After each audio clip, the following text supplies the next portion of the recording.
March ಬಂತೆಂದರೆ ನಾವೆಲ್ಲ ಕಾಯುವ ಹಬ್ಬ ರಂಗು ರಂಗಿನ ಬಣ್ಣ ಬಣ್ಣದ ಹೋಳಿ ಹಬ್ಬ. ಹೋಳಿ ಹಬ್ಬಕ್ಕೆ ಪೌರಾಣಿಕ ಕಥೆಗಳಿದೆ, ಅದಲ್ಲದೆ ವೈಜ್ಞಾನಿಕವಾಗಿಯೂ ಉಪಯೋಗವಿದೆ. ಕಥೆಗಳನ್ನು ಮೊದಲಿಗೆ ತಿಳಿಸುವೆನು.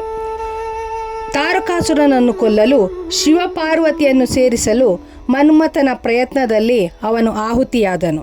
ಹಾಗೆ ಮುದ್ದು ಕೃಷ್ಣನನ್ನು ಕೊಲ್ಲಲು ಬಂದ ಪೂತನಿಯ ವಧೆ.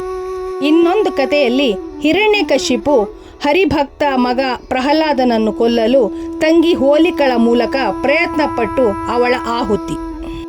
ಇವೆಲ್ಲ ಪೌರಾಣಿಕ ಕಥೆಗಳು. ಅದರ ವೈಜ್ಞಾನಿಕವಾಗಿಯೂ ಹೋಳಿ ತುಂಬ ಮುಖ್ಯವಾದ ದಿನ.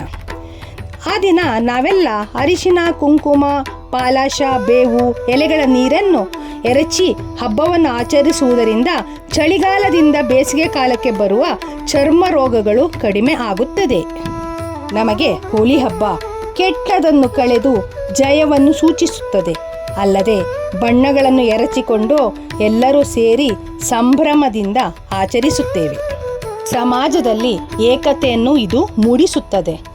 ಈ ಹೋಳಿ ಹಬ್ಬ ಸಂತೋಷ, ಸ್ನೇಹ, ಪ್ರೀತಿ ಮತ್ತು ಒಗ್ಗಟ್ಟಿನಿಂದ ನಾವೆಲ್ಲ ನೈಸರ್ಗಿಕ ಬಣ್ಣಗಳನ್ನು ಬಳಸಿ ಆಚರಿಸೋಣ. ಎಲ್ಲರಿಗೂ ಹೋಳಿ ಹಬ್ಬದ ಶುಭಾಶಯಗಳು.